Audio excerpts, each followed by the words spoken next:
প্রথমবারের মতো প্রবাসী বাংলাদেশিরা পোস্টাল ব্যালটের মাধ্যমে যাতে তাদের ভোটাধিকার প্রয়োগ করতে পারে সে লক্ষ্যেও সরকার কাজ করছে।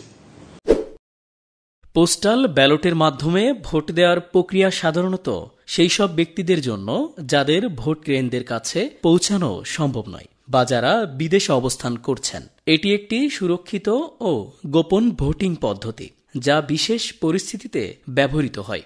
এই ভিডিওতে পোস্টাল ব্যালটের মাধ্যমে ভোট দেওয়ার প্রক্রিয়া সম্পর্কে বিস্তারিত ব্যাখ্যা করা হলো। প্রথমত, যোগ্যতা নির্ধারণ।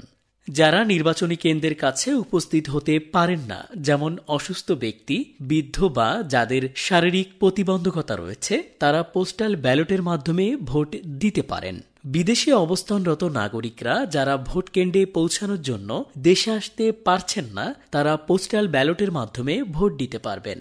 তবে কিছু কিছু দেশে সরকারি কর্মচারী বা সেনাবাহিনীর সদস্যদের জন্য এই সুবিধা দেওয়া হয়। অথরাইজেশন প্রক্রিয়া।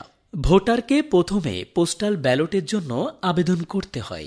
এটি নির্বাচনী কমিশনের বেঁধে দেওয়া নির্দিষ্ট সময়ের মধ্যেই করা উচিত। আবেদনকারীকে তাদের ভোটার আইডি, ঠিকানা এবং অন্যান্য প্রয়োজনীয় তথ্য সরবরাহ করতে হয়, যার প্রেক্ষিতে নির্বাচন কমিশন নির্দিষ্ট সময়ের মধ্যে আবেদনকারীর কাছে পোস্টাল ব্যালট পাঠিয়ে দেয়। পোস্টাল ব্যালট গ্রহণ। পোস্টাল ব্যালট পেয়ে ভোটার নির্বাচনের প্রার্থী বা দলের নামের পাশে পছন্দ অনুযায়ী চিহ্ন দেন।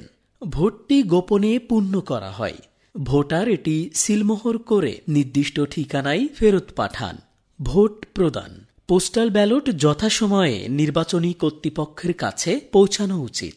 অনেক দেশে নির্দিষ্ট সময়সীমার মধ্যে ব্যালট পৌঁছানো অত্যন্ত জরুরি। নির্বাচন কর্তৃপক্ষ ব্যালটগুলি সুরক্ষিতভাবে প্রক্রিয়া করে এবং ভোট গণনা শেষে তা ভোটিং ফলাফলে অন্তর্ভুক্ত করা হয়।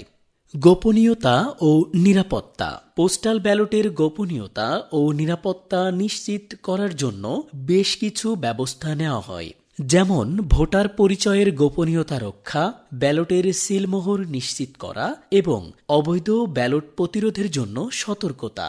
পোস্টাল ব্যালট নির্বাচন ব্যবস্থার একটি গুরুত্বপূর্ণ অংশ, যা বিশেষত দূরবর্তী স্থান বা জরুরি পরিস্থিতিতে থাকা নাগরিকদের জন্য ভোট দেওয়ার সুযোগ সৃষ্টি করে। এটি সঠিকভাবে কার্যকর করতে নিয়ম ও শর্তাবলী মেনে চলা অত্যন্ত গুরুত্বপূর্ণ।